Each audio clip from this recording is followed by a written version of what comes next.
Hello and welcome to Scribes and Songsters. I'm Veronique Mandal. Today on the show, we have two authors who know each other very well. Lexie Hancock has been writing since she was just 14, and Suzanne Hancock is here to discuss her very first novel, which was published in 2024. They know each other really well because they're mother and daughter. So let's find out more about them. Welcome to the show. Hello, we're happy to be here. Awesome. So tell us a little bit about yourselves. Where were you from? Where were you born? Okay, well, I guess I was born first. I was born in New Zealand. I lived there for about my first 40 years or so, with a few detours through England and a few trips that I had. I had a great childhood growing up in New Zealand, as you could imagine. Where were you in New Zealand? In Hastings. I grew up in Hastings. Yeah. I met my husband, who's Canadian. I met him in Wellington when I was working there. I was working for a bank. In Wellington. Oh, I see. What was he doing there? He actually followed a lady over there, and it wasn't me. Oh, I love these stories. And then we met playing softball. And the rest, as they say, is history. And after Lexie was born, she was born in New Zealand too, and we decided that we'd come here for 5 years or so she could learn a little bit about Canada. And that was 27 years ago. Did you ever get the urge to go back? Lexie? No? Oh, I do. What about you? Yeah, I do. Yeah, I get homesick sometimes. Do you ever see yourself going back? Maybe. Mm-hmm. Maybe one day. Right now, my home is here, and we'll see what happens in the future. Now, when did you start writing? I'm going to talk to you first, Lexie, because I know you're pretty much a novice. Or yes. are you? Yeah, we'll find that out. When did you actually start writing? When I was 11 years old. What were you writing? I wrote a it wasn't very good. Obviously, I was 11 years old. Yeah. I wrote a book called Locker 196. When I was 12, my teacher in grade school wrote on the back of one of my short stories that she saw me with many published novels one day. And that has been my inspiration for as long as I've been writing. Just that one comment that she wrote on the back of my short story.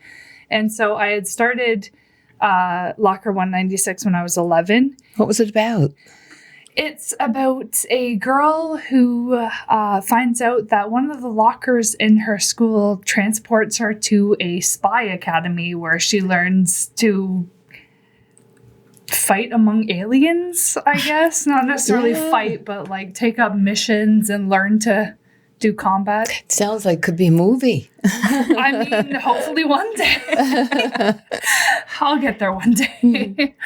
So you're inspired by this one comment. It's amazing how just sort of somebody writing one comment can give you such an inspiration. I've been in touch with her many times about it. Yeah, she knows she's my inspiration, and I hope to share this with her because, it's a big step. What was her name?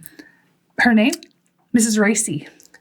Okay, well, Mrs. Racy. Yeah, I'm going to send it to her as soon as it's published. So when did you got published when you were 14? Yes, it was self-publishing. So, a bit on the newer, it wasn't a great novel, but it was my first attempt. And the fact that I was able to string together an entire book from the age of 14, I think that's the biggest accomplishment there. Not even the publishing, but being able to have thoughts that spanned an entire book. I think that's pretty impressive. Actually, yes, no kidding. There is a bit of a story about that. We were living in Niagara at the time, and we came down to a cottage here in Windsor.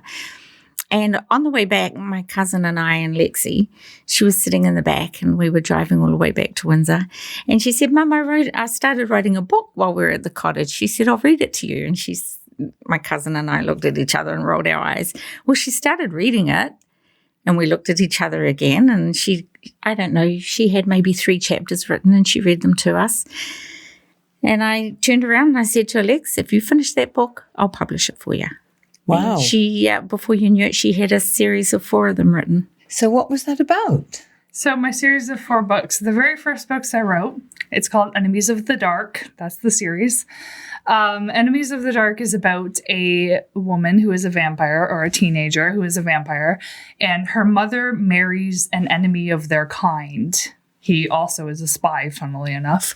They're called spies because they're vampire and werewolf hunters, and they kind of, So her mother marries this spy, and she ends up with a stepbrother who is supposed to be an enemy of her kind. And it's kind of the like interhouse politics of like having a bunch of enemies live together, and then a werewolf joins their gang, and it's just this mishmash of abnormal characters trying to get along in one house. Wow. Where did that come from? Well, when I was in grade 8, transitioning to grade 9, I decided I was going to read every vampire novel that there ever was made for teenagers.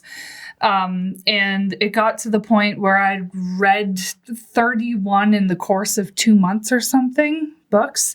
And grade 9 started September, and I'm like, you know what? I can do this too. I'm going to try it. I'm going to write a book about a vampire. What attracted you to vampires? I read so many that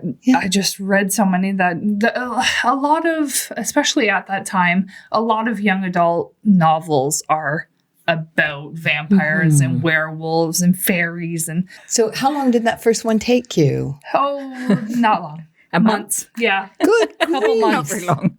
Well, I've actually written 118 novels now.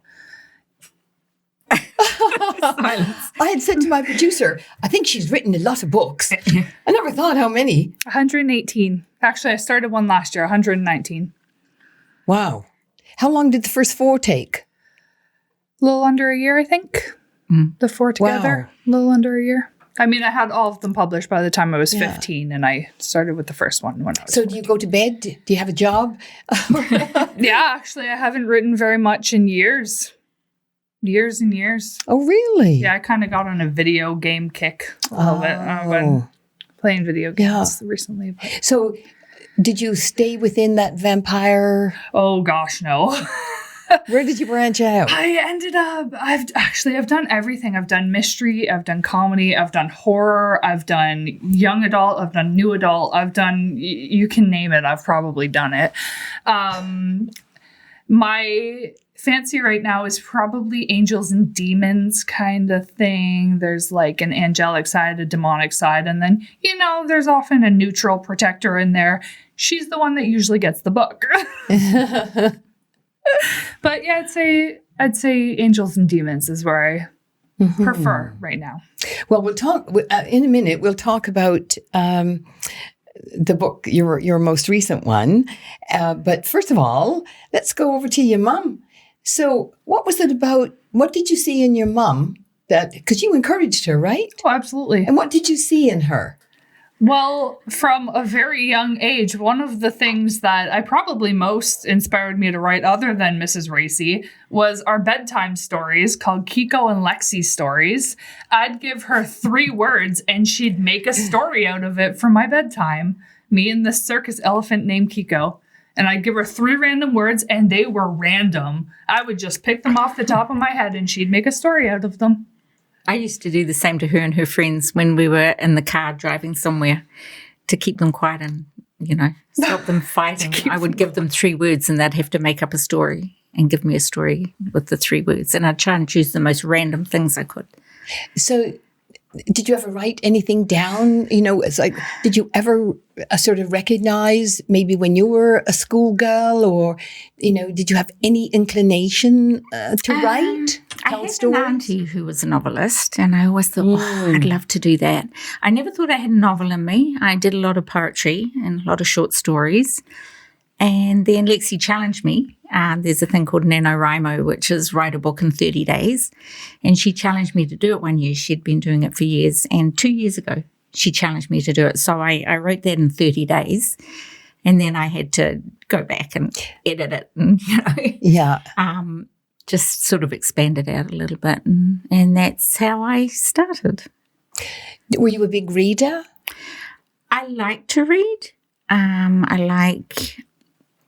I love Jane Austen novels. I love that sort of period of TV novels, whatever. And I think that's why I decided that would be my first genre for my book. So, okay, I'll talk about yours first. Eden Park, Becoming a Lady. Where's Eden Park? Well, I named it after a rugby ground in New Zealand, to tell you the truth. It's the name of the house in the book.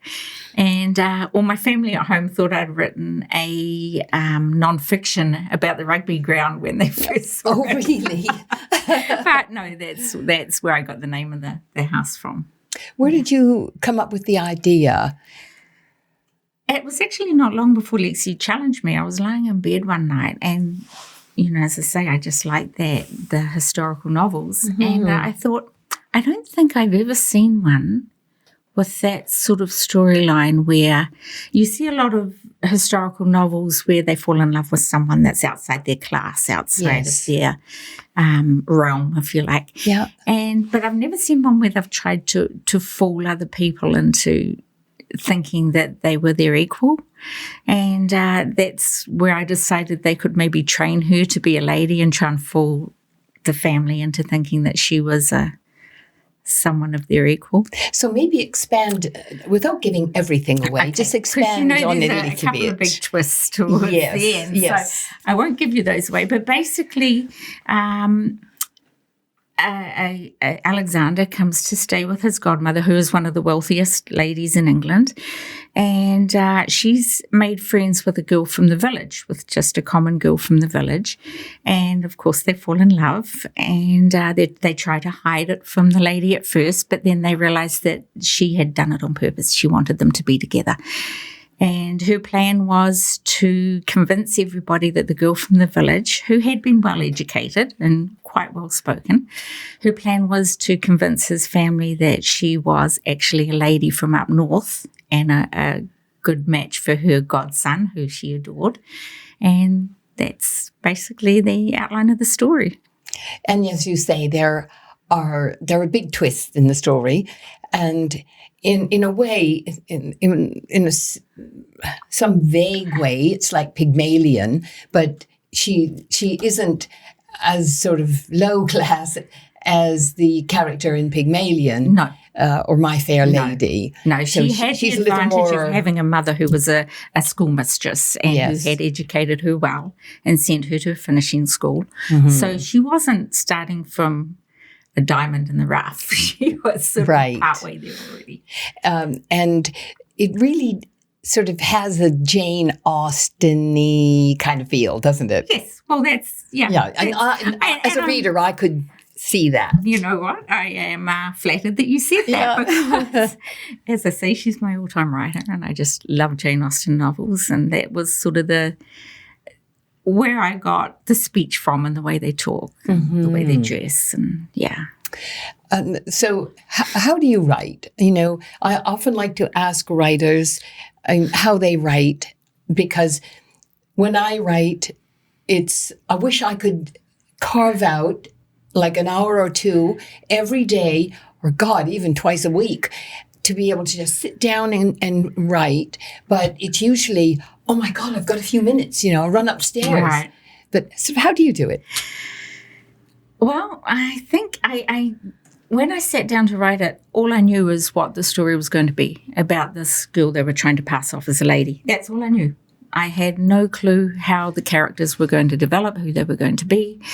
And Lexie once said to me, when I asked her a similar question, she said, well, I don't plan the characters. They present themselves to me as I'm writing. And I thought that was a really weird thing to say until I started writing. And it was sort of just like that. The characters just popped up. And the storylines, like some of those twists, I didn't know they were going to come until I started writing them. They weren't planned. Apart from maybe one, which you probably know what I'm talking about. But even that didn't strike me until probably 2/3 of the way through the book that's what it should be.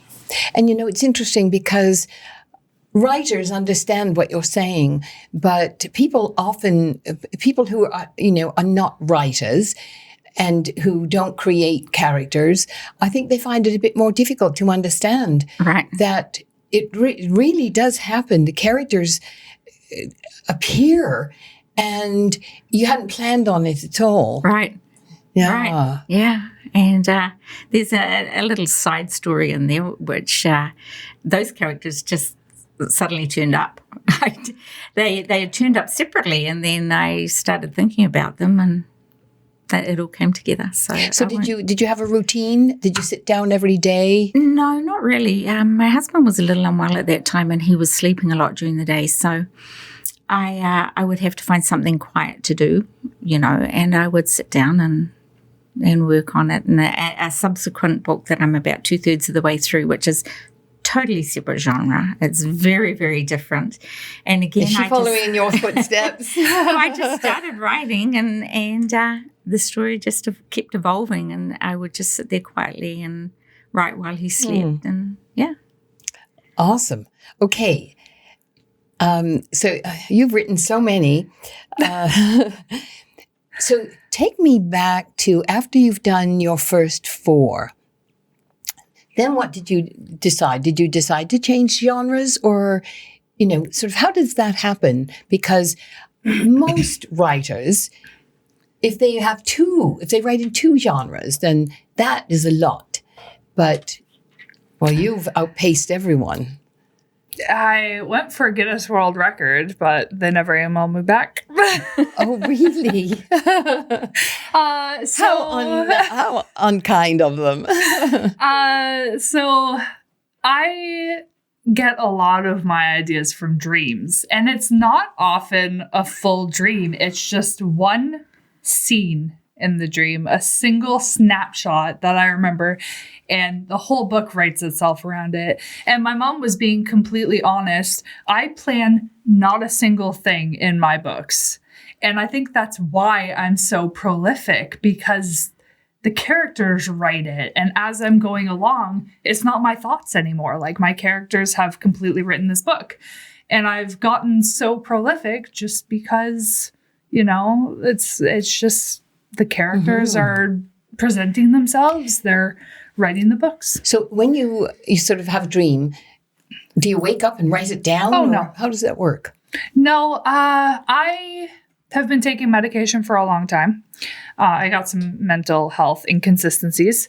And one of my medicines makes me very, very vivid, makes my dreams very vivid. And something in each dream, and I've dreamt every night since I was 17. And I'd say I could probably remember 85%, 90% of the dreams, or at least one scene in them, and it just sticks with me. Wow.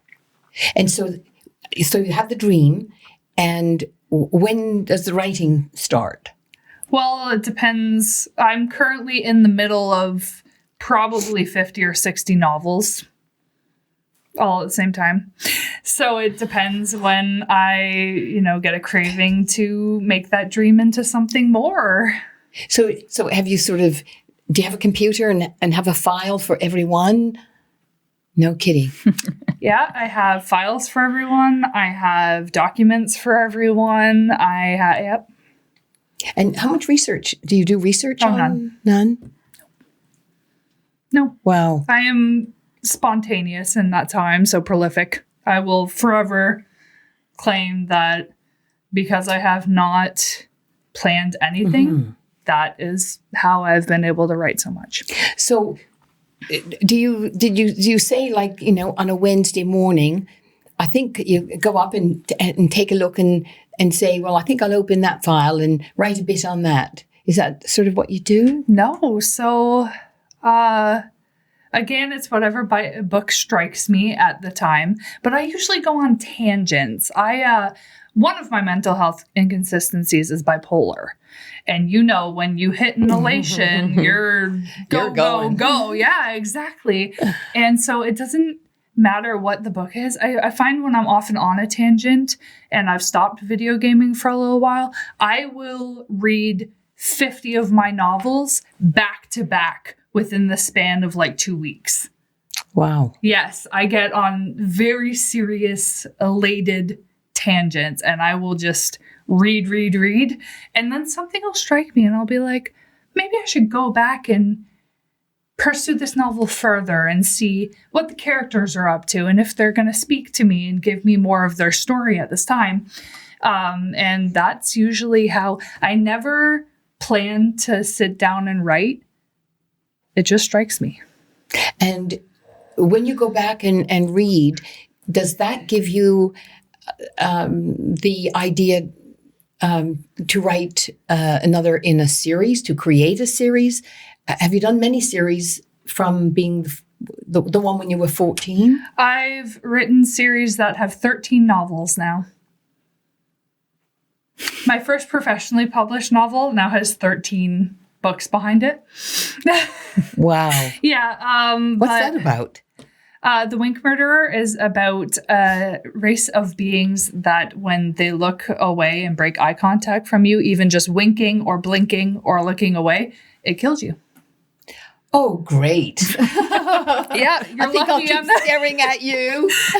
You're lucky I'm not one of them. But yeah, so it's about a girl who is a wink murderer, and she's going to university, and she finds out that a serious demon hunting troupe is looking for her, and she wants to explore why they're looking for her. And why are they? I can't tell you that. But there's 13 novels. Oh, yes, there are. And it just dragged me further and further in until 13 novels, and each of them have a separate storyline. And yeah, it didn't go from front to back. Each one has a different storyline. And do you have different characters in each one? Oh, yeah. So let's talk about Prompted by Midnight, Leave Me a Gnome. Yeah. Okay, you've got to tell me what it's about. Because I must say, I had to read it very carefully to figure out the characters and how they came about. So you need to tell us what this is about. I have to preface this by saying it's a prompt novel, so it definitely wasn't meant to make a lot of, like, it makes sense, but I had to go into each prompt. I started each chapter with a random prompt that my friends and family had given me. So it was something in a place that didn't belong. And that was kind of the whole framework for the book. So the characters developed the book around finding, I don't want to give any of them away, but an object in a place that didn't belong. So I have Rippon Kennedy, who is a woman. She wakes up in a cabin in the woods, and she has no recollection of who she is or why she is there. She meets a couple friends along the way, and they keep referring to someone named B. And she soon finds out that B has set her on this wild goose chase, as if you've read it, wild goose chase to find them. And, she's kind of guided by these weird, like, elemental from a laundromat. Gnomes, yeah. yeah. There's laundromat gnomes, laundry gnomes, ember gnomes, fume gnomes, and jeweler gnomes. Elemental gnomes. It is fun. I love the gnomes. I kept thinking, how does one come up with this? It is so imaginative and creative. It is really incredible. And the covers of your book they exactly match the content. It's really gorgeous. And you did them, Suzanne. Yes, yeah. So do you guys ever sort of write together? No. We'd fight. Oh. We'd kill each other. Yeah. And so you're almost finished a novel. What's it called? The Dreamer. The Dreamer. The Dreamer. And it's a modern day novel. But it has nothing to do with nothing to do. I have just started the second novel of that. I'm thinking there might be 3. And the next one's called Edgeworth Manor, which is the manor that they're living in that. Right. And it's going to sort of follow the people that are living in that manor. Cool. And then I'm sort of in the back of my mind, I've got a third one 2, but we'll see what happens in the second one. Wow. What the characters decide to do in the You're second really one. off to the races. Yeah, but the new ones are, I don't even know what genre I'd put it in. It's sort of a, Urban fantasy. you think it's, but It's it's an a urban crime. fantasy. It's a sort of a, it's about a crime and it's an urban fantasy, but it's, if that's what you'd call it. It's an urban fantasy. And are you writing anything right now? Oh, yes. Yeah. 60 at the same time. I know wish what I to could say I was joking, but I'm not joking. I know. She can probably tell you the name of every character in every one of those books. Oh, I can. And their I've middle written names them and down ages. I don't know. I think might ask you, what meds are you on? I think we all ought to try Good one. ones. Yeah, the good ones.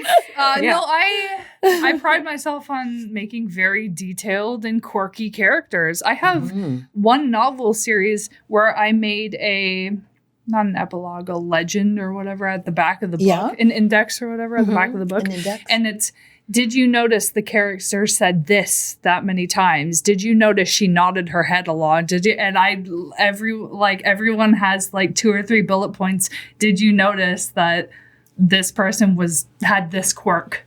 Wow. Yeah, I have a whole series like that. I'm actually writing 4 books from different perspectives, but it's all the same storyline. Wow. Actually, we did my husband's family tree, and we did find out that we're related to Ernest Ernest Hemingway. Hemingway. So she is not me. It kidding. was my husband's side. So. Wow. Well, the genes sure came down. My goodness. Yeah. Well, congratulations to you both. Thank It's just you. delightful to talk to you. And you too. I mean, remarkable. Thank you so much. And so where can people get your books? Okay, on Amazon. Excellent. They're on they can Right. get them free on Kindle. Yes. If they've got the subscription, or they can buy the hard copy on Amazon. Well, best of luck to you both. And thank you so much for coming in and talking about yourselves and your books. Thank you. Thanks. Well, unfortunately, that's about it for this edition of Scribes and Songsters. Special, very special thanks to our mother-daughter writers, Suzanne and Lexie Hancock. And thanks to our Scribes and Songsters team, producer Brian Sweet and technical producer and editor Gary Glass. Grateful thanks to Tony Toldo and the Toldo Foundation and to Neil and Tina Queering for their support. Thank you for watching. Hope to see you soon, right back here on Scribes and Songsters. I'm Veronique Mandal. Bye for now.